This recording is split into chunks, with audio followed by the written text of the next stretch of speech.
We'll start. Yes, Andrew Prabhu can do that. He's the host. Namo Vishnupadaya Krishna Prishtaya Bhutale Srimate Bhaktivedanta Swami Namaste Saraswati Devi Gaurani Pacharani Nirvishesha Shunyavadi Paschatadeshakari Jai Shri Krishna Chaitanya Prabhu Nityananda Shri Advaita Gadadhara Srimasa.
Krishna Krishna Hare Hare, Hare Ram, Ram Ram, Hare Hare. Hare Krishna, Krishna Krishna, Hare Hare, Hare Ram, Ram Ram, Hare Hare. Hare Krishna, Krishna Krishna, Hare Hare, Hare Ram, Ram Hare Hare. Hare Krishna, Krishna Hare Ram, Ram Hare Hare. Hare Krishna, Krishna Krishna, Hare Hare, Hare Ram, Ram Hare Hare.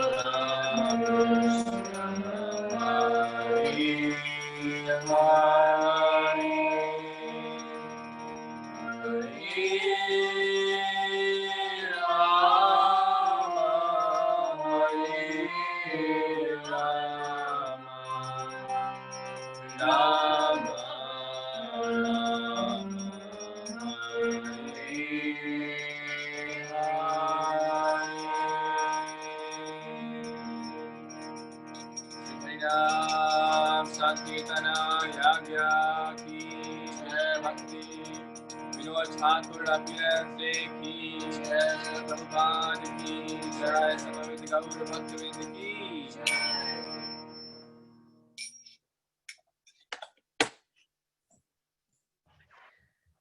Gaur Bhaktivinoda ki jai. Thank you for the wonderful kirtan.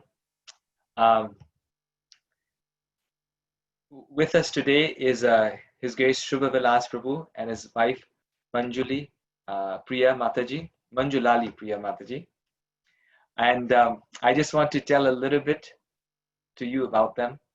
I had the opportunity to have Shubhvilas Prabhu's association, I think for about a year in Fort Myers when I was living there. And I think your screen froze, Prabhu. I'm here, Prabhu. I'm connecting from the other phone. So okay, from the other phone. Okay. Changing the location. So when I was in Fort Myers, then at that time Prabhu was not married. He had just come to America, and one of the very special qualities that he has is he lives this verse Nityam Bhagavata Sevaya, which is that when he was married and when he wasn't married, in both circumstances, one thing that was very impressive about his devotional life is that every single day he reads Srimad Bhagavatam. And he has a Srimad Bhagavatam group, a study group, where they meet every single day. During the weekdays, it's in the evening, and during the weekends, it's in the morning. And his whole life is dedicated to this reading of Srimad Bhagavatam. Actually, Prabhuji, I think he can allow you, but also just so you know, our lectures go on YouTube. So once this is over, there'll be a YouTube link where it will be readily accessible to everyone. So maybe that's why Andrew Prabhu is unable to allow you to, because there's some software that he has. So actually, we just started this last week. This is for all the attendees also. In case you missed something or you want to go back to it, all the lectures are now available on YouTube, and we share the link every time after the Sunday program. So Prabhu has been reading Srimad Bhagavatam continuously for many, many years. He's a disciple of His Holiness Radhanath Swami Maharaj. And so when he came to Fort Myers, he was single, as I mentioned. And then soon after that, he had the wonderful arrangement of being married to his wife, who is also a very stalwart devotee. And now both of them are settled in a place called Punta Gorda, Florida, which is about half an hour from Fort Myers, and it's an hour and a half from Tampa, Florida. And Shubhvilas Prabhu, he preaches in Tampa, Florida, Punta Gorda is a small place. So in Tampa, which is an hour and a half away, he's preaching there. And when I was there, I distinctly remember the Tampa Yatra was a very small yatra. They used to meet regularly in their home, 5 or 6 families. And Prabhu joined forces with them, and together they just, I mean, now the Tampa Yatra, it's like so amazing. The things that they're doing there, and the festivals that they have. On Janmashtami Day, they shared about 150 plates of Krishna Prasadam to their congregation. In spite of all the coronavirus outbreak that was happening in Florida, they packaged it and they took it to people's homes, dropped it outside their house. And he was, you could say, planning all of these things and working with the devotees there. And every single week, when the coronavirus, of course, was not there, he was driving to Tampa and preaching. So a great source of, you could say, spiritual inspiration for the Tampa community. And now he's decided to share some of his time with us on this very auspicious and holy occasion of the appearance day of Bhaktivinoda Thakur. So it's actually a very auspicious day, and Prabhu will be enlightening us about this and other topics as well. So thank you, Prabhu. Please take the mic and lead us forward. Hare Krishna, His Grace Gopal Hari Prabhu, and to all the Vaishnavas, please accept my humble obeisance. All these kind words are just basically a sign of Prabhu's nature to see good, and a sign for me too, so that I can take these instructions as instructions of my spiritual master and try to work on them. Just a quick check, can everyone see the screen? Okay, perfect. Yes. So first of all, I want to thank the devotees for giving me this chance, and it is for my own purification, because in the last few days I was reading and hearing about Srila Bhaktivinoda Thakur. I would certainly say that I benefited a lot by getting to know about the great Paramahamsa Acharya in our Gaudiya Vaishnava Parampara. And so it's a great blessing for me to get this opportunity, and I feel so fortunate. And I also feel very, very safe, although I am a very, very neophyte in the path of bhakti.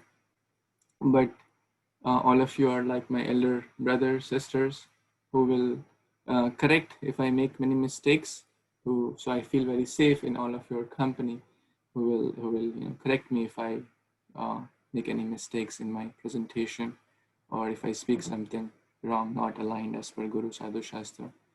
So as we all know, today is a very, very auspicious day. It is the appearance day of Srila Bhaktivinoda Thakur, who is one of the very important personalities and acharyas in our Gaudiya Vaishnava Parampara.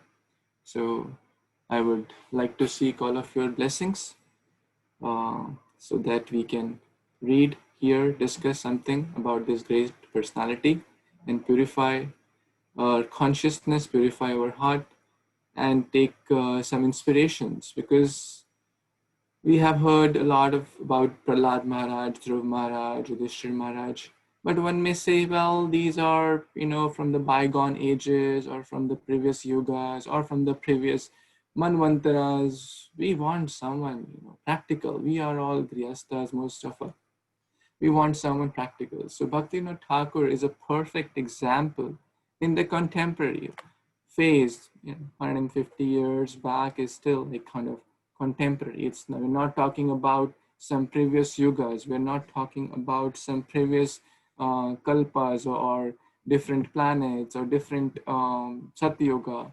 We're talking about Kali Yuga. We're talking about the present situation. So before we begin, I'll just offer my humble obeisance to all the Vaishnavas. Vancha kalpatarubhyascha kripa sindhubhyev cha patitanam pavanebhyo Vaishnavebhyo namo namah. Om Ajnanatimirandhasya Jnananjana Shalakaya Chakshur Unmilitam Yena Tasmai Shri Gurave Namaha.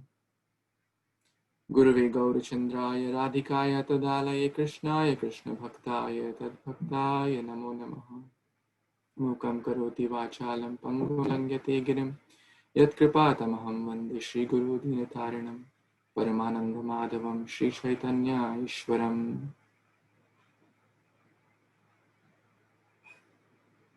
Hare Krishna. So this is talking about Srila Bhakti, Thakur. In this limited time we have, it's quite difficult, and the most of the content I'll be sharing is, I heard on the 100th disappearance day ceremony anniversary of Srila Bhaktivinoda Thakur, which was in 2014, His Holiness Bhakti-Rasamrit Maharaj gave a series of 3-day seminar on this topic. So that's the foundation for whatever I'll be sharing. And since I heard that everyone likes to engage and interact, so we will read this pranam mantra before we begin our discussion. Namo Bhaktivinodaya Satchidananda Gaura Shakti Swarupaya Rupanuga Varayate. Would someone like to read the translation of this wonderful prayer to pranam mantra in English? I will, Prabhu. Yes, please. I offer my respectful obeisances under Satchinanda Bhaktivinoda, who is transcendental energy of Chaitanya Mahaprabhu. He is a strict follower of the Goswamis headed by Srila Rupa. Thank you so much for reading. So Srila Bhakti Vinod Thakur, also there's a famous book called The Seventh Goswami by His Grace Rupa Vilas Prabhu, which is, he's done a lot of research. Of course, I have not read the book per se, but I've heard multiple lectures which are from that book. So in the eternal spiritual realm, Srila Bhaktivinoda Thakur is Kamala Manjari, who is an assistant to Rupa Manjari, and that's what in the Pranam Mantra also, it says Rupa Nuga Varai. He's a strict follower of the Goswamis headed by Rupa Goswami. And of course, all the Gaudiya Vaishnavas are said to be as Rupa Nugas because we're all following Srila Rupa Goswami or Rupa Anugas. We're also said Prabhupada Anugas. We're following Srila Prabhupada. So with this as the foundation, to purify our ears and consciousness on this special day, Acharyas are very, very merciful. Let's begin our journey into the life and teachings and pastimes of Srila Bhaktivinoda Thakur. So this is our Parampara line, and our Parampara line is primarily Shiksha line. So let me take a quick quiz. Who was the spiritual master, or in the Parampara, who is the spiritual master of Bhakti? Siddhanta Saraswati Thakur. Who would answer that?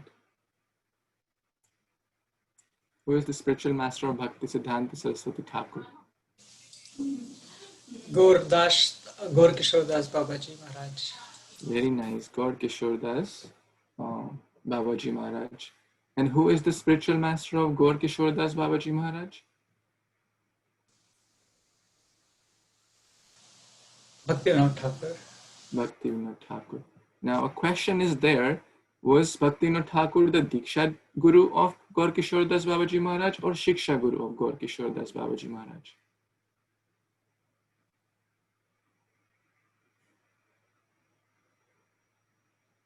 He was a Shiksha Guru. He was a Shiksha Guru. So coming back to this, so our Srila Prabhupada, Abhicharanarinda Bhaktivedanta Swami Srila Prabhupada, his Diksha Guru and of course Shiksha Guru, Srila Bhaktisiddhanta Saraswati Thakur, and then his spiritual master, Gaur Kishore Das Babaji Maharaj. He was of course the Diksha Guru. Then Srila Bhakti Vinod Thakur. Srila Bhakti, let me use a pointer just to. So Gaur Kishore Das Babaji Maharaj, Shiksha Guru was Bhaktivinoda Thakur. And Bhaktivinoda Thakur's Shiksha Guru was Jagannath Das Babaji Maharaj.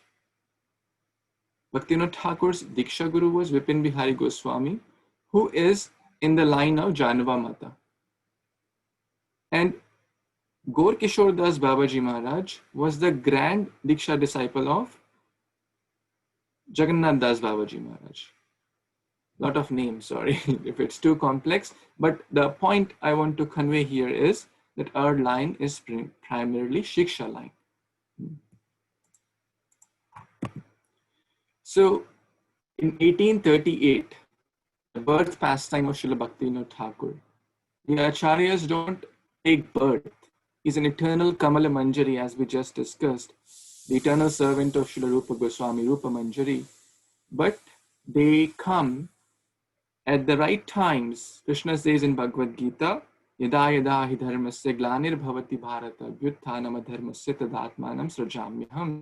So whenever there is decline in the religious principles and an uproar of the irreligious principles, the Krishna himself appears, or Krishna appears through his devotees, or is empowered devotees. Krishna sends his empowered souls to re-establish the principles of pure bhakti. So just to give some background again, in the Gaudiya Vaishnava history, there were 4 dark ages or 4 dark periods. One was at the time before Lord Chaitanya appeared, because Vaishnavism was pretty much lost, and then Advaita Acharya was praying intensely for the appearance of the Lord. And the Lord appeared and established the Yoga Dharma, Yagyai Sankirtana Prayajanti Sumedasa. And at that point, there were thousands and thousands of genuine disciples or followers of Srila, the Lord Chaitanya Mahaprabhu, and then the 6 Goswamis, who further elaborated Gaudiya Vaishnavism. So the next dark period came in the Gaudiya Vaishnava history was after Srila, the 6 Goswamis disappeared. There was again a dark period. So we're talking about 400 years back approximately. Lord Chaitanya appeared about 500 and plus years back. So about 400 years, again a dark phase came. And then Krishna sent his empowered souls like Narottam Das Thakur, Shamanand Pandit, Srinivas Acharya, Rasikanand Acharya. And then they re-established those Gaudiya Vaishnava principles again. The third dark period came when these great acharyas, namely Narottam Das Thakur, Srinivas, Shamanand Prabhu, etc., again departed. So the third dark period, and then came Vishwanath Chakravarti Thakur. We sing the Samsara Dhavanali, that's written by Srila Vishwanath Chakravarti Thakur. And then Baladev Vidya Bhushan. Then after their disappearance was the 4th dark period in early 1800s approximately. And then who appeared? Srila Bhaktivinoda Thakur. And at that point, there were 13 Apasampradayas. Apasampradayas means deviant sects like Sakhi Beki, Gauranga Nagari, and Prakriti Sahajya. And basically, they were imitating the topmost Radha Bhav in a deviant way, like men dressing as women and saying, "Oh, I am a gopi," and dressing as gopis, or imitating like Sahajyas, Aula, Baula. Till date, there is Kirtan called Aula Kirtan, Baula Kirtan, etc. Basically, Gaudiya Vaishnavism had a very, very bad image. Like imagine, under the name of these gopis and the name of Sakhi Beki, they were just doing nonsensical things on the name of Harinam, on the name of Gaudiya Vaishnavism. And intelligent people did not like it. A mature person would not appreciate it because purity is the force. Just dressing as gopis will not make one a gopi, will not have that consciousness of the topmost love of gopis, dressing as gopis. Just dressing as Vaishnava will not make one Vaishnava. It's a very important lesson. Because bhakti is, Prabhupada said, Krishna consciousness. It is the consciousness which makes one a devotee. And of course, that does not mean that we dress like what we want. Externals are important, but that's not the prime thing. So Bhaktivinoda Thakur appeared in 1838, and we will quickly go through his journey of life. Of course, there is a lot of detail, but we will not be covering each and every point in the interest of time. At the age of 2, he composed his first poem. Can we imagine? At the age of 2, he composed his first poem. At the age of 6, he was admitted to the school, and he already knew all the pastimes of Mahabharata and Ramayana. Just for information, Mahabharata has 100,000 verses and Ramayana has 24,000 verses. So he knew all the pastimes, all the leelas of Mahabharata and Ramayana. At the age of 7, he went to Krishnanagar school, and later he went to the English school. At the age of 9, he studied astrology. But he understood it is so dry. There is nothing essence in there. So he studied and then rejected also. I mean, in this day and age, studying astrology for big people is like a postdoctoral subject. But that Bhaktivinoda Thakur did at the age of 9. So then later, he continued his education. At the age of 18, he moved to Calcutta University. It was an English university, and British rule was going on in India. For those who may not be familiar with the Indian history, at that point, the British rule was going on until 1947. And just before his grandfather left his body, he said that Kedarnath Dutt, that was Bhaktivinoda Thakur's childhood name, will be a great Gaudiya Vaishnava. These were his words before his grandfather left his body. So let's see what happens next. Somehow my screen is frozen. Okay. So after that, in 1858 until 1866, then he was in Odisha. So we see in his life he moved quite a few places between Bengal, Kathak, Odisha, and then later he started travel also. But earlier he was a school teacher, or a teacher in Kathak district, and then because of his extraordinarily academic record, and he was given this service as a government servant. Now imagine at that point, even until date in India, people have this lot of take this with pride. Like in India, if you go back like 30 years, people would write outside their door, government servant. Even till 30, 40 years back, that, oh, he's a government servant. I mean, that's a very big, prestigious thing. And now take it almost in 1866, which is almost 150 years before. At that point, getting government service in the English era, in the British rule, was not a small thing. And he didn't have just an ordinary service, he was a magistrate, a district magistrate in the Cuttack district. And at that point, he started to study the Gaudiya Vaishnava literatures also, and wrote the Bhagavad, the epic, and the theology. And many of his books also went till like in Canada, in the McGill University. He sent the books. At that point, there were hardly any resources. Technology was certainly not as developed as it is now, 150 years back.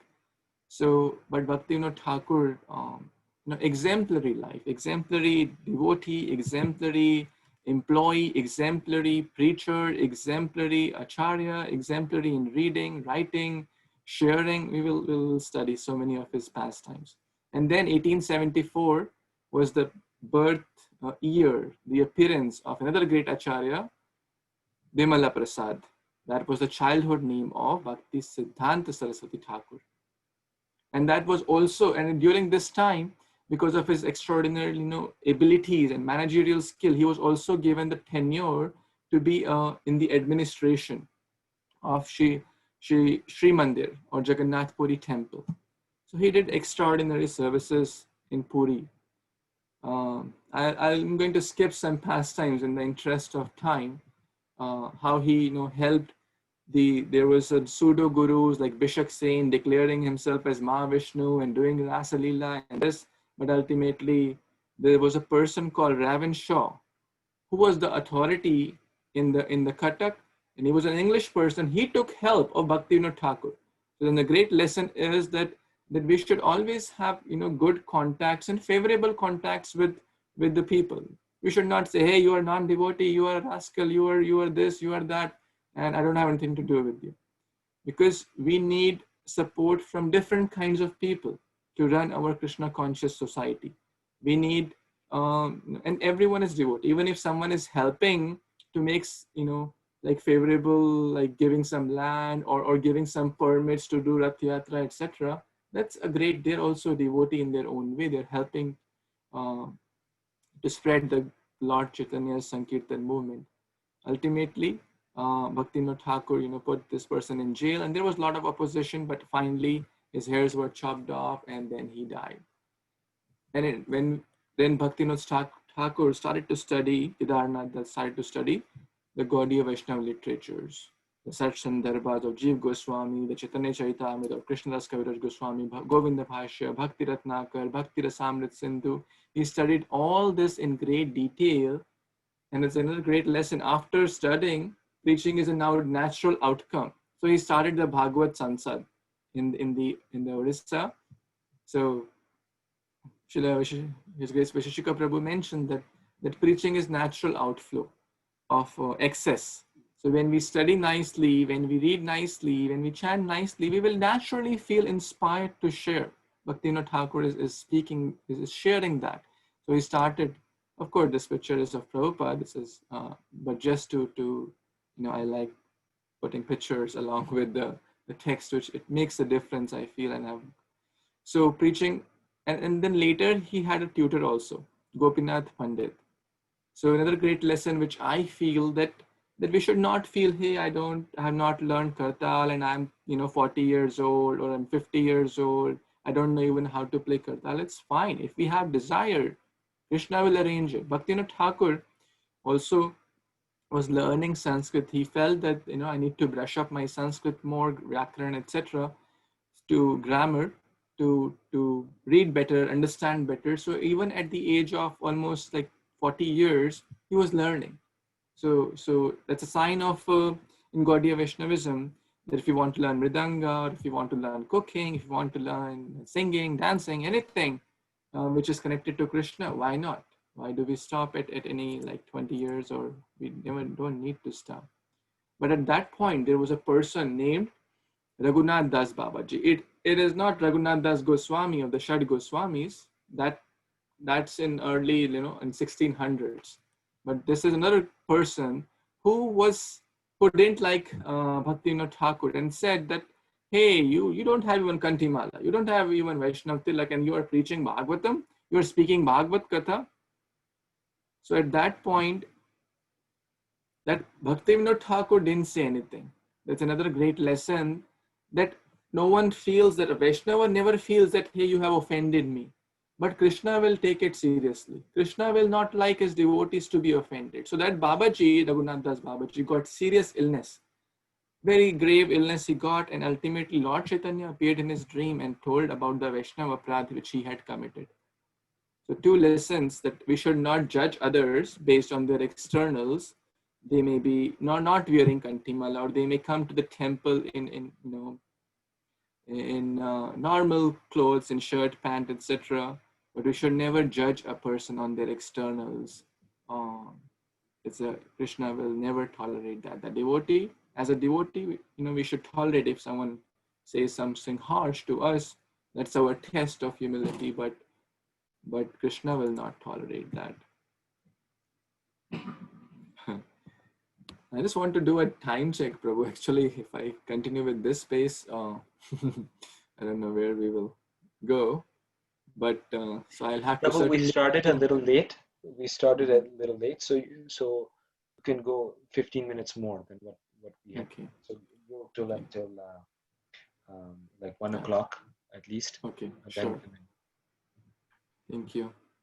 So then 1874, Okay, quick quiz just to see everyone is active. What was the special thing in 1874?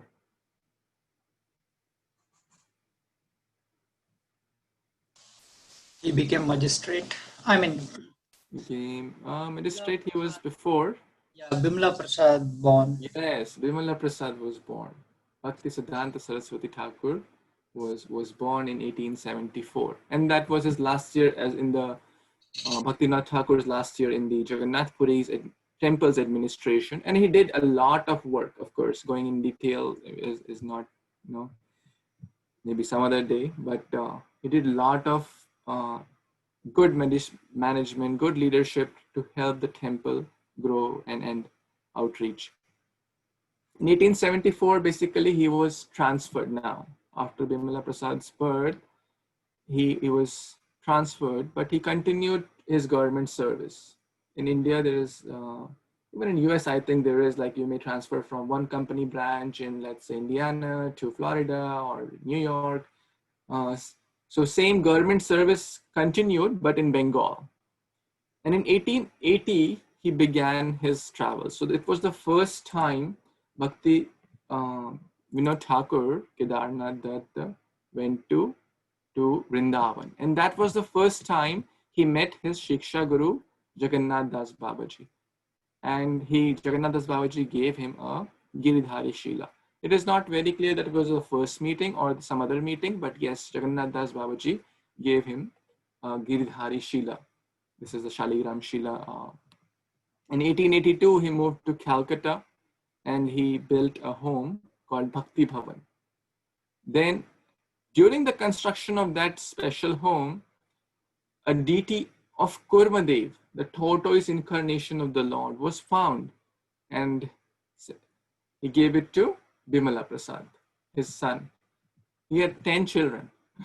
So for those who feel that how do we manage bhakti with children, Bhaktivinoda Thakur had 10 children. So in 1882, he visited Mayapur for the first time in Navadvip. And in 1885, he started the printing press in Brihat Mridanga, also named it as Chaitanya Yantra, because it is a way to outreach. Brihat Mridanga, it's a big Mridanga. A Mridanga will sound maybe till 10 feet, 20, 30, 40 feet, not more than that. At max, even if we have like loudspeaker, 1 mile. But books, even at that point, his books went all the way to Canada, Montreal, McGill University. In 1886, he started the Vishwa Vaishnava Raj Sabha, and also met the Ramakrishna Paramhamsa, who at that point was another great teacher, but he was in the line of impersonalism. So his journey continued. In 1886, he went to travel to Tarakeshwar, which is a place of Lord Shiva. In India, there are multiple temples of Lord Shiva. And Lord Shiva told him, Lord Shiva in the divine voice told him that, why are you going to Vrindavan? You're desiring to go to Vrindavan, but Navadvip is so close. It's not very far. What you have done for Lord Chaitanya's mission in Navadvip. So Lord Shiva, Vaishnava Mitha Shambhu, told him personally. And then Bhaktivinoda Thakur took that as an order as life and soul. And it's not 18899, it's like 19 is extra. 1889, his job got transferred by Krishna's divine will to Krishnanagar. Now Krishnanagar is just like 15 minutes from Navadvip or Mayapur. And then he was in Krishnanagar in visiting Mayapur. And then he saw this extraordinary illumination of, this picture is very, very good actually. He saw this extraordinary illumination coming, and his son Kamala Prasad, another son of Bhaktivinoda Thakur, was there. And later, through documentary evidence, and then Jagannath Das Babaji also came. In his ecstasy, he jumped from his basket. He was very, very, Jagannath Das Babaji, Bhaktivinoda Thakur's guru, was very old. But as soon as he came to this place, which was the birthplace, Yoga Pitha of Lord Chaitanya Mahaprabhu, and earlier, due to some other political reasons, some people were saying, hey, this is not the right place. for getting more money and more donations. But Bhaktivinoda Thakur was the one who actually re-established the right place of and identified Yoga Pitha, the Lord Chaitanya's birthplace. So very, very special contribution Bhaktivinoda Thakur has in our Gaudiya Vaishnava Parampara.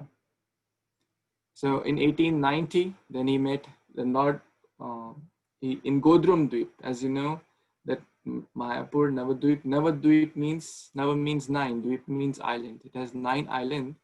So 1890, he met Jagannath Das Babaji in Kulia. So it appears that Jagannath Das Babaji had moved from Vrindavan to Mayapur. In 1891, he went to Calcutta and did ecstatic kirtans. 1892, he went again to Raja. In 1894, he retired from the government service. So this is a picture of Surabhi Kunj. He built a home. It is still there. It is called Surabhi Kunja. And in 1896, Jagannath Das Babaji, his guru, disappeared. But in 1899, in Godrum itself, he built another home or Bhajan Kutir, which is called Swananda Sukhadabal Kunja. I mean, if you go to Mayapur, Godrum Dweep, all these places are present. These are all holy tirthas. So he continued to travel, and Gaur Kishore Das Babaji would come. And later in 1896, he predicted that devotees from all over the world, Germany, France, Russia, America, would come and do the Sankirtan in the land of Mayapur. And that's what we see. Lord Chaitanya chose Srila Prabhupada to fulfill that vision, that prediction of Srila Bhaktivinoda Thakur. In 1908, he accepted the Babaji Vesha.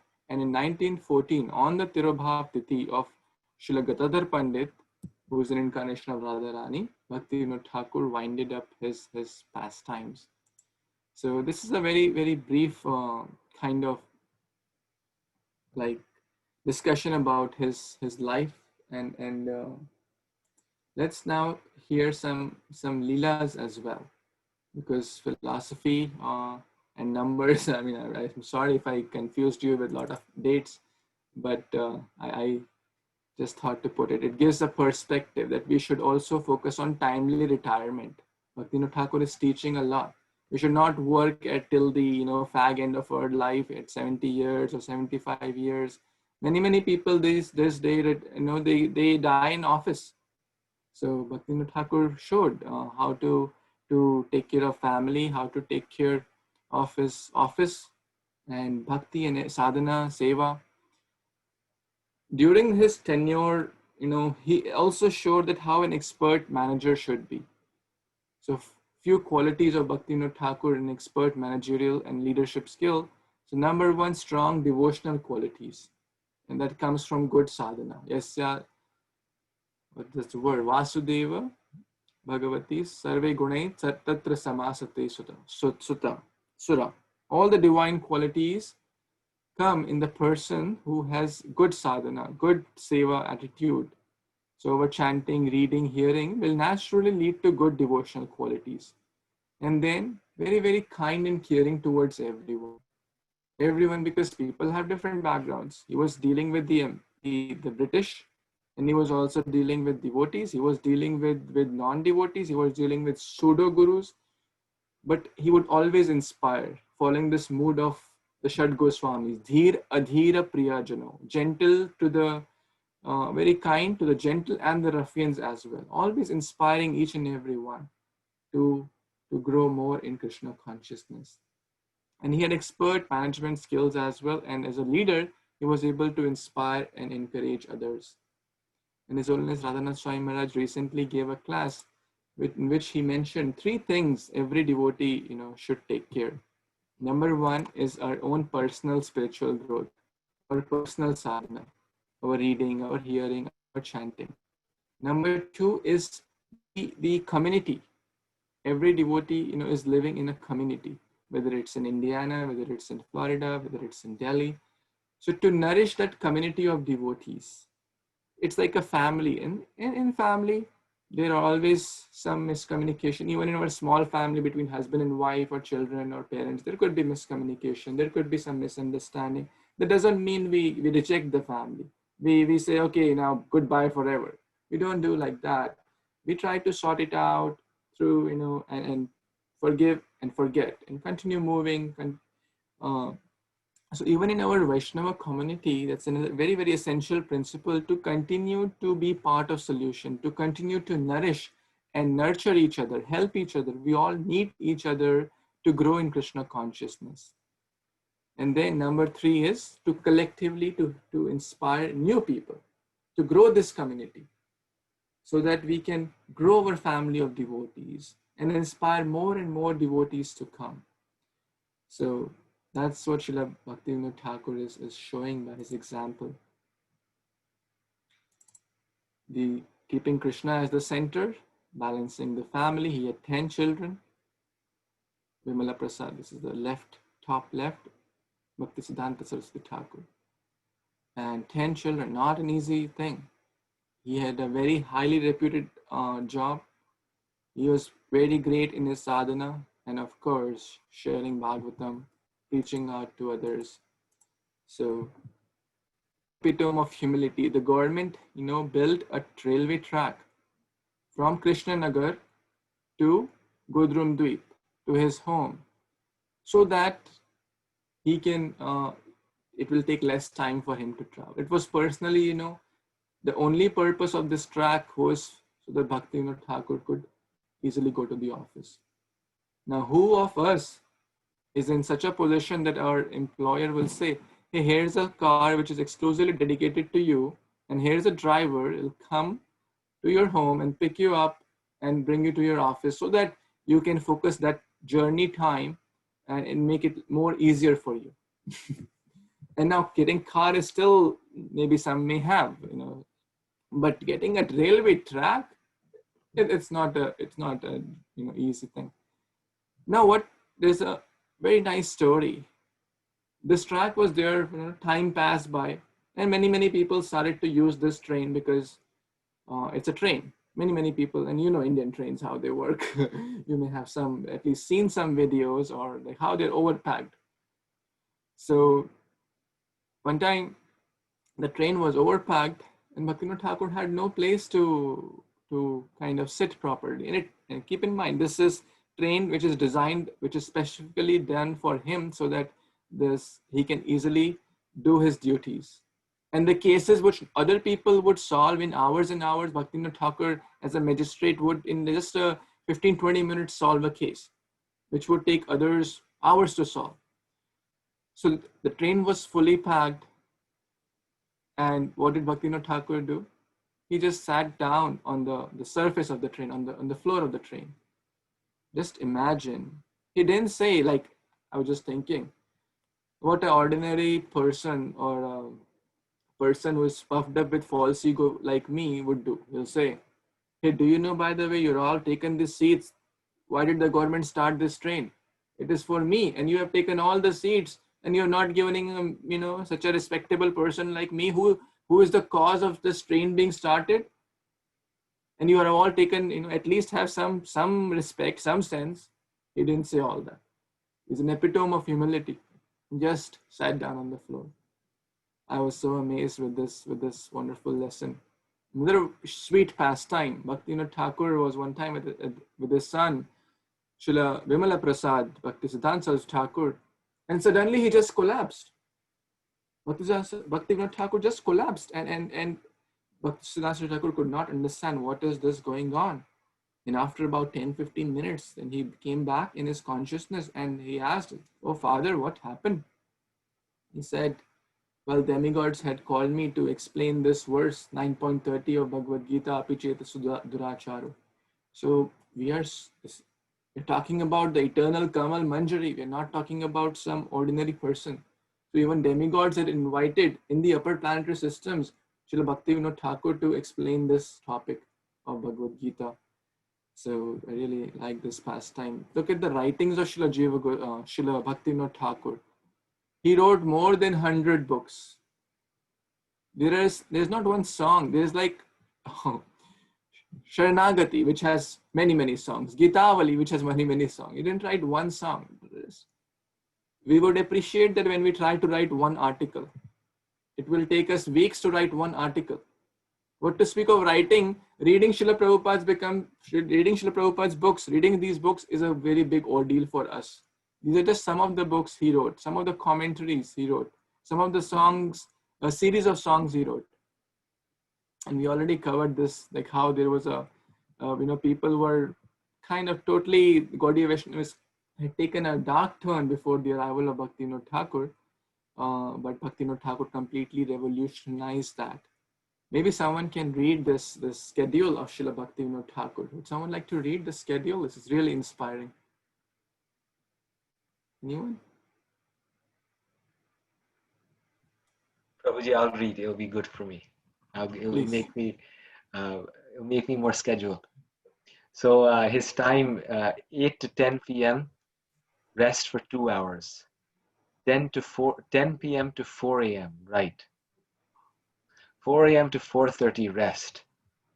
4:30 a.m. to 7 a.m., chant japa. 7 a.m. to 7:30 a.m., correspondence. 7:30 a.m. to 9:30 a.m., study shastras. 9:30 a.m. to 10 a.m., bath prasadam, half liter milk, fruit, 2 chapatis. 10 a.m. to 1 p.m., court duties. 1 p.m. to 2 p.m., 1 p.m. to 2 p.m., refresh at home. 2 p.m. to 5 p.m., court duties. 5 p.m. to 7 p.m., translate Sanskrit Shastras to Bengali. 7 p.m. to 8 p.m., bath, prasadam. I can't read below that. You can finish. So thank you so much, Prabhuji. The idea is that his life, there was no time for wasting. On a daily average, he would sleep for 3 hours, absorb in writing for 8.5 hours, japa and study of shastras for 4.5 hours, and work for his office duties for 6 hours. So of course we cannot imitate this. We will go crazy. Just taking 3 hours of sleep may not, or certainly, I mean, it's not that we are saying that one should start following this, but the idea is that we should regulate our eating, sleeping, reading, writing, services, office duties. Doing under a certain level is bad, and overdoing is also bad. Like if we sleep too less, we will become crazy, and if we sleep too much, we'll get lazy. Same with eating. If we eat too little, like everyday fasting, we may not have the energy to do services. But if we eat too much, we will also become lethargic. Same with other services and other aspects of life. So the idea is that we must set some timetable and taking inspiration. We can take inspiration. We cannot imitate, but we can take inspiration. On this special day, we can just absorb ourselves in prayers and gratitude to Srila Bhaktivinoda Thakur, who did so monumental efforts in re-establishing, taking us out of the dark age and giving the pure Krishna consciousness. So that's about Srila Bhaktivinoda Thakur. And I was also told to speak a little bit about Bhagavatam. So I'll just briefly share some glories of Bhagavatam, because Bhagavatam is a very, very big topic. So Bhagavatam, what does, we discuss about the person Bhagavatam, Bhaktivinoda Thakur. Let's talk about the book Bhagavatam, which is non-different from Krishna. When Krishna went back to his abode, he put all his energies in the book Bhagavatam. It is non-different. So Bha is bhakti, one gets pure bhakti, one gets Krishna consciousness. Ga is gyan, one gets spiritual knowledge. And Va is vyaktitva, that means one develops spiritual qualities. Sarve gunai tatra samasate sura. And Ta is tattva, one will get clear understanding. Who am I? Who is Paramatma? What is my relationship? What is the avatara? Bhagavatam talks about everything. There's a very nice verse. Will someone like to read this verse and then the English as well? Right there. Yes, please.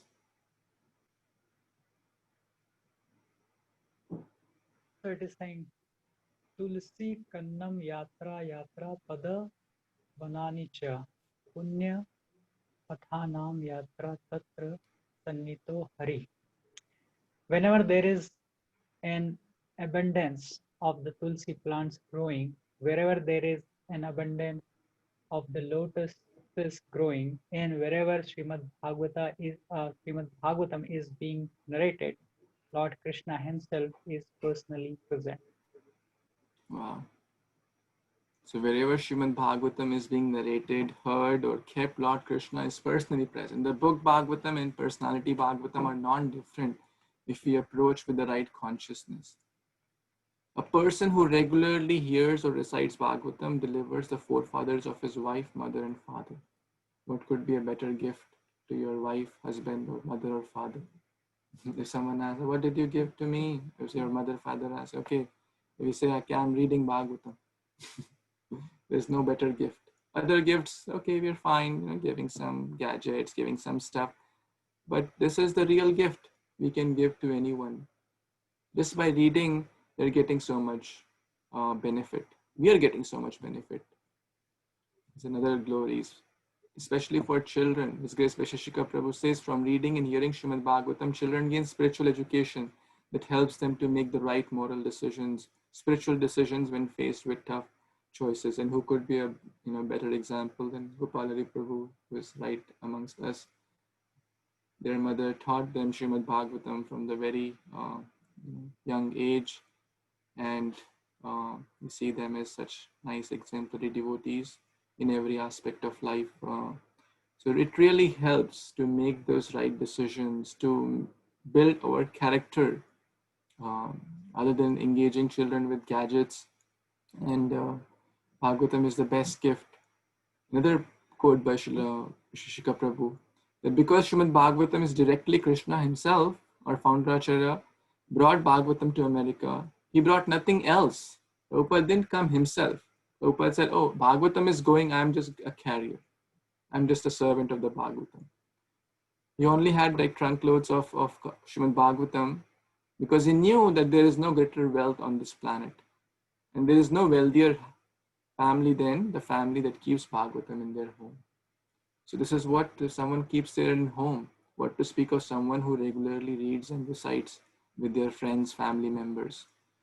There's another one. People leave behind, big property or some cash or currency or this or that for their children, material assets. However, the best asset to leave behind is Srimad Bhagavatam. Generations and generations will get benefit from that Srimad Bhagavatam. A lot more can be said, but in the interest of time, I certainly would like to stop here so we can take some reflections and questions, corrections. I may have, if I spoke something wrong, please correct me. And if something inspired you, this is all from our teachers, our Guru Parampara. I just read, heard, and presented in front of you. So thank you so much for giving me this opportunity to purify myself. Hare Krishna. Thank you, Prabhu, for your amazing, clear, and such a beautiful presentation. I know others will also have questions, so we'll let others ask. I also have some. Would anyone like to ask a question?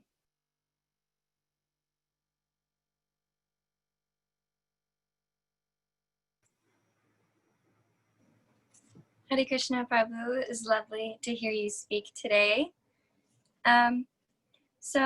Something that you said that stuck out to me was that we need support from all kinds of different devotees. And I thought that was a very lovely way of putting things and really reassuring everyone that no matter where you are on the path of devotional service,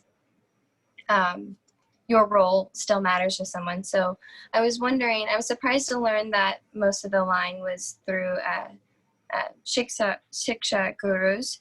So I was wondering if the process of developing a relationship with a Shiksha guru is different than diksha, can someone who you find to be a friend, like a close friend, that you talk with and maybe study with in your community, could that someone also be a person who could be a Shiksha Guru to you?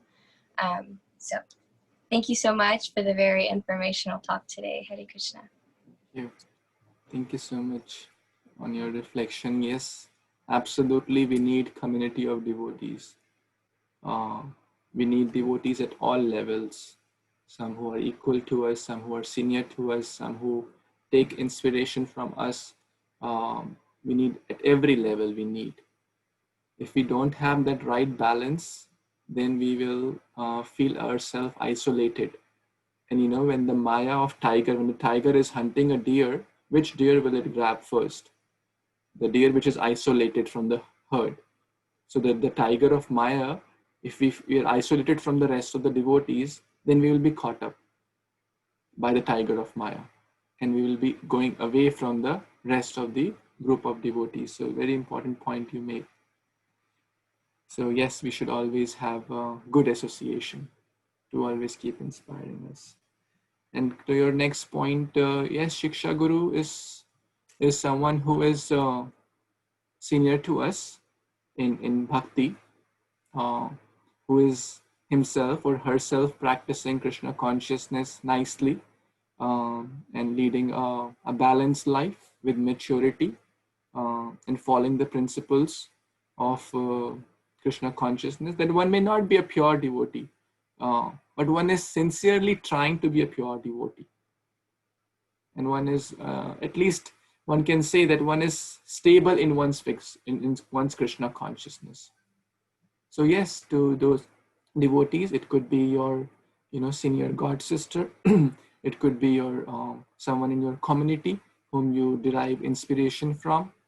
So absolutely, yes, they can be one's Shiksha Guru. And we must have, someone call it counselor, someone call it Shiksha Guru, someone call a special friend, someone call a well-wisher. All these principles basically tie to the same thing. That yes, we have someone to open up.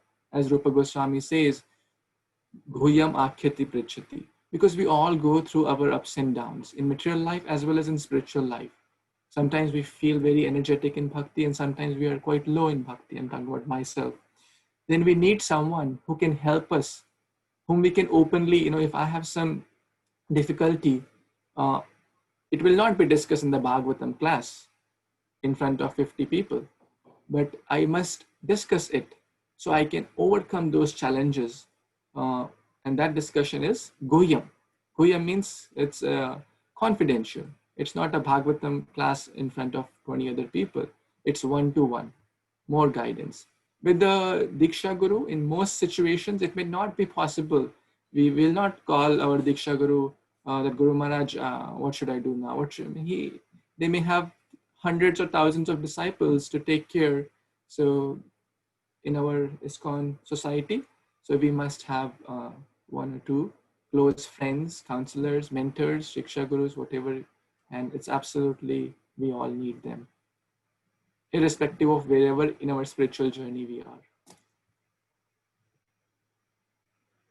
Thank you. Thank you so much.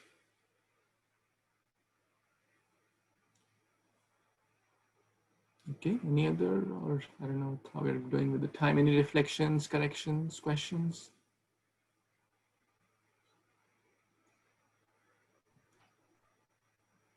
Prabhuji, go ahead.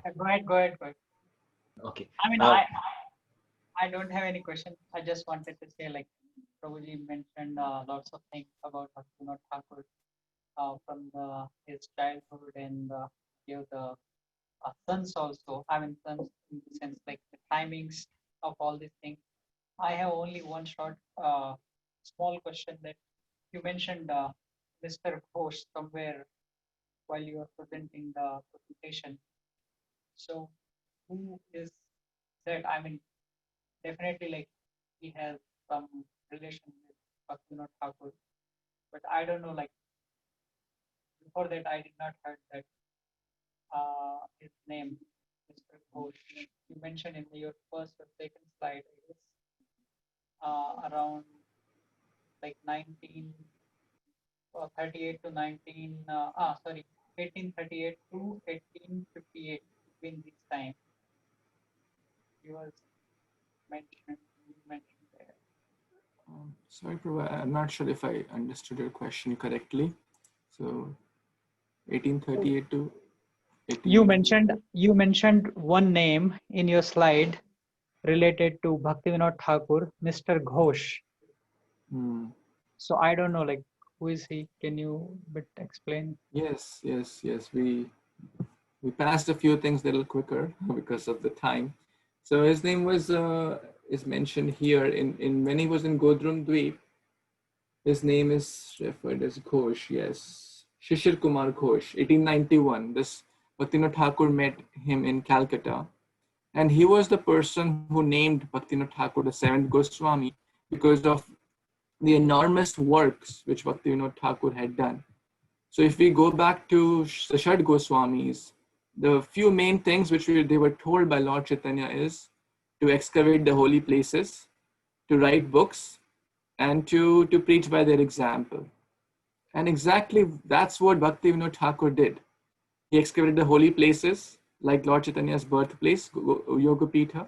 He wrote enormous volumes of Gaudiya Vaishnava literatures, songs, commentaries, and he gave basically the blueprint of what is, how to spread Krishna consciousness.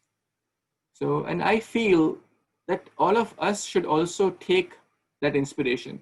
Now, discovering holy places means what? All the ISKCON temples are like holy places, and all of you are doing amazing work in building that ISKCON of Indianapolis. That's a holy place. We all must do, whether it's a small center or a big temple or Vaishnava farm community or cow protection. They're all holy places. Prabhupada's temples, Prabhupada's projects are all holy places. Then we may not be writing books, but in this day and age, more emphasis is on lectures, YouTube, and articles and web. So we have to dovetail our propensities in that, firstly by reading and hearing more and more, and then naturally sharing more and more. So we discuss preaching as a natural outcome of reading and hearing. And then by being a good example ourselves and nourishing that community and sharing out with others, that's preaching by example. So I feel that's like Lord Chaitanya's instructions for all of us, actually. Coming through Goswamis, coming through Bhaktivinoda Thakur, Srila Prabhupada did the same thing. So yes, that was Shishir Kumar Ghosh in 1891. Thank you very much. Hare Krishna, thank you. Prabhu, I was going to ask that oftentimes Srila Prabhupada and others have said how Bhaktivinoda Thakur is the ideal grahastha. He's the saint who exemplifies the perfect householder. Like his son, Bhaktisiddhanta Saraswati Thakur, he was the ideal sannyasi. And Bhaktivinoda Thakur had 9 children. And one of them was Bhaktisiddhanta Saraswati Thakur, a pure devotee of the Lord. In the schedule that you had given us, it seemed like he had a busy schedule. So how did he spend time with his family? Maybe there's something to shed light on that, or just anything about how we can, as householders, most of the people on the call are householders, how can we imbibe his example? Thank you so much, Prabhuji. So basically, under the guidance of Guru Sadhu Shastra and through the current examples, we must divide our time or schedule, have a nice timetable. So time, basically he managed his family life, refreshing at home. We read that, and reading Bhagavatam. How did Bhaktisiddhanta Saraswati Thakur become Bhaktisiddhanta Saraswati Thakur? By seeing, because children see the parents. If the parents are watching TV, then we don't expect them to become Bhaktisiddhanta Saraswati Thakur. But the children would see that my father is an exemplary devotee. What did Prabhupada saw? Prabhupada saw, my father is an exemplary devotee. So children just follow the parents. They saw that his father was completely absorbed. So yes, this is like, that's number one thing which we can learn, to be a good devotee ourselves. Then the children, then the husband, wife, parents, anyone who's connected. Preaching is 99% by example. And yes, in this day and age, like, earlier the family model was little different. Joint families, many children, many supporting hands. In this country, it may not be possible. People may have like, 2-3 members in their family, at max 4-5 members. That's maximum. I mean, so we have to adopt as per situations, but the principles are same. The principles is, yes, that we should have our sadhana, preferably with children, like reading, hearing, chanting. Some arati, encouraging them also to, okay, you do the incense, you play the bell, you play the kartal, so that they feel engaged, they feel is as a joyful practice. And spending time with reading stories of Bhagavad Gita. How did he learn at the age of 6 years? Certainly, his parents must have taught. So children, reading stories. There are many nowadays.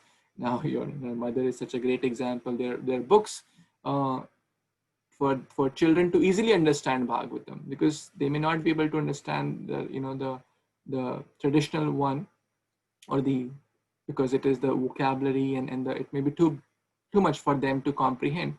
But they, through some games, through some activities, making bhakti fun for them, so the children can also take part. And yes, so I think by doing all these things, by being a good example, by having a nice schedule for one's own self and for the children, and trying one's best, learning from those who are successfully doing it, seeking their blessings, seeking guidance from them, I think we can still apply the principles which Bhaktivinoda Thakur is teaching through his life. Please add. Thank you, Prabhu. Very nice. Thank you. Any other thoughts, questions?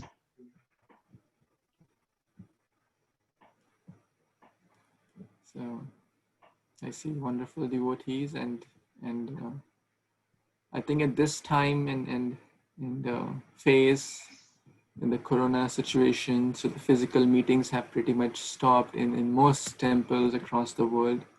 And but still, it is, as Vishishka Prabhu says, every challenge is an opportunity. So this is a little challenging situation, but if we take it as an opportunity to grow more ourselves in our Krishna consciousness, at the same time, reach out to our friends, colleagues, well-wishers, or sometime, some may have come to Janmashtami once.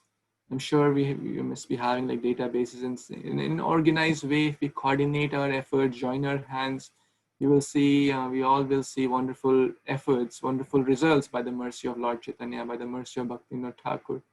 We can also pray to Bhaktivinoda Thakur, please help us, guide us, so we can also reach out and firstly be a good example ourselves, and then more and more devotees can join our ISKCON Indianapolis community, and we can, that could be in our offering to Lord Chaitanya, to Srila Prabhupada, and to Bhaktivinoda Thakur. What could be a better offering than that? So I'm sure we'll, with all of yours support and united efforts, miracles will happen. Prabhuji, maybe you can tell us a few things that you're doing in that all of the devotees there are doing in Tampa. So I think it'll be nice for it'll be inspiring for us. few things is regular study of Srimad Bhagavatam together. Together, what His Holiness Radha Govind Maharaj said, that if husband and wife read together, if community of devotees read together, all their friction goes away. All their disagreements go away. So there could be some friction between husband and wife or brother and sister. Let's come together, stop all that, and read Bhagavatam. Everything else is gone. So that really helps, and we are helping each other to read Bhagavatam better. And some devotees do chanting together. That's also a nice thing. So even in this day, like how we are connected together, It's just a matter of we can use the technology. That's number one and most important, because when we nourish ourselves, then only we can help others. Then I feel that, people are waiting. His Grace Vishisha Prabhu says, people are waiting, when will the messengers of Gaur Nitai come and knock their doors and say, hey, take this holy name. So now knocking the door may not be visible in this day and age. Knocking the door would be giving them a call, a phone call, or a message, WhatsApp, Facebook, etc. So that's knocking and checking on them. How are they doing? And being their genuine well-wisher. And then sharing as per the situations, as per the call proceeds, then you can, first everyone should list some names. Okay, I'll call these 3 people today. I'll call these 2 people today. Because if we don't plan nicely, we fail to plan, we plan to fail. So if I think like if all of the devotees, and that's what we are doing actually now. Like we got 160 names in our registration. The next step is what we are doing is everyone take like 5 to 10 names, because I can't call 160 people. I don't have that much energy, and so, but I would love to be in touch with at least 5 to 10 people. So if everyone can take, let's say you have 100 names in your database, and based on how people connect, someone could be more familiar with talking to someone, and someone could, so we take up 5 to 10 names and start to build a genuine relation with them. And our only goal is to seek their welfare, be their friend, help them, ask about their job, their studies, their family, their just being a genuine well-wisher, as as the Goswamis would do, dhira dhira priya jano, and then sharing with them about Krishna consciousness. They will feel so welcome. They will feel so happy, because in this day and age, no one has time for anyone. Everyone is in their own selfish cocoon. So if we reach out to them without any selfish agendas, our only agenda is the real self-interest, that is Krishna consciousness. But it will take gradual step. We cannot directly say, tomorrow chant, 16 rounds. That may be a little too much, but slowly building that relation, slowly. And when that relationship is built, they will eventually, take more and more. Another good way, which we really, in the Janmashtami program, we did fancy dress competition, reaching out to more and more people, and sharing through Facebook, through friends, through, because we never know how that message would reach out to whom and how they would get connected. Now we have a Bhagavatam study group, and there are like 4 or 5 devotees who are connected whom I have never met physically. But through postings on, WhatsApp group and this group and that group, like I will share one personal incident. When I was in Rochester, I put a flyer for Bhagavad Gita reading in the Hindu temple, not ISKCON temple. We didn't have any temple, anything. So a person from Vermont, New Hampshire, which is about 5 hours, came to Rochester and he visited Hindu temple. And he saw that poster. And then he joined the call. Hey, I want to study Bhagavad Gita. I said, okay. And when whoever joins first time, I try to follow up. And this person is a motel owner. He has motels. And New Hampshire is a place where a lot of, skiing and snow is there. So a lot of tourists come. In all of his motel rooms, he took almost 150 Bhagavad Gitas eventually and put in all his motel rooms, and has a very, very genuine well-wisher, started to chant now. I know him. I have never physically met this person till date. Till date, I have never met him. We had some phone calls, we had some video calls, but I have never met this person physically. And then it's all by Lord Chaitanya's mercy. Because I had never anticipated this would happen, but Lord Chaitanya wanted this to happen.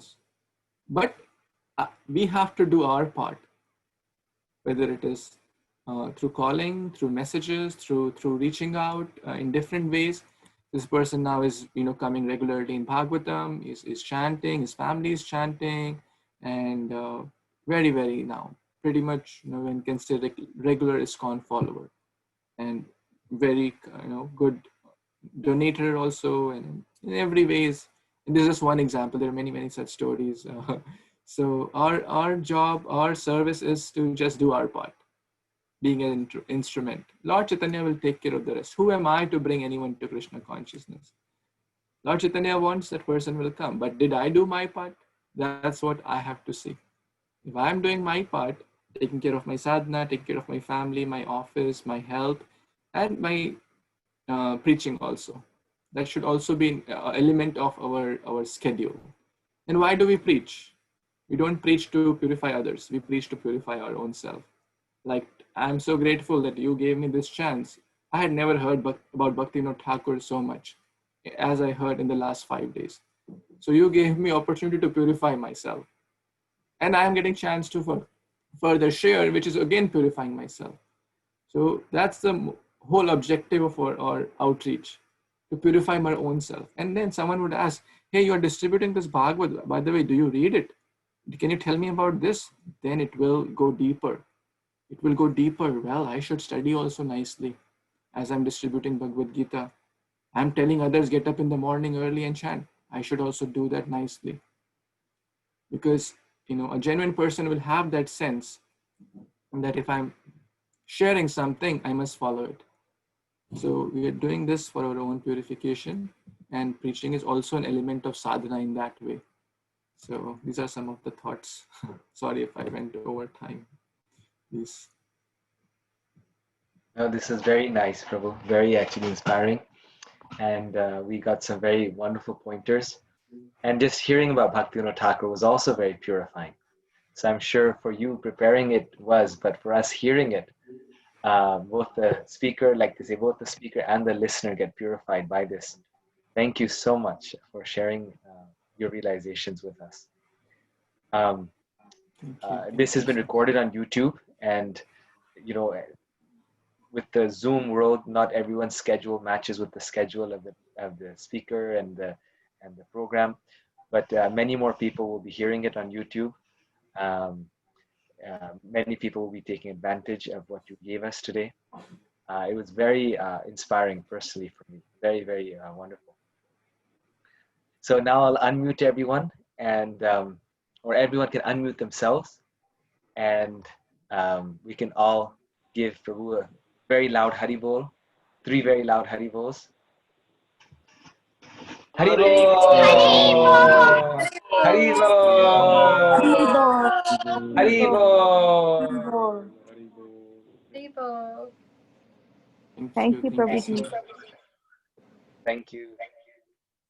Thank you for tolerating me and accepting me in your wonderful company of devotees. Hare Krishna. Thank you, Prabhu. Hare Krishna. Hare Hare Krishna.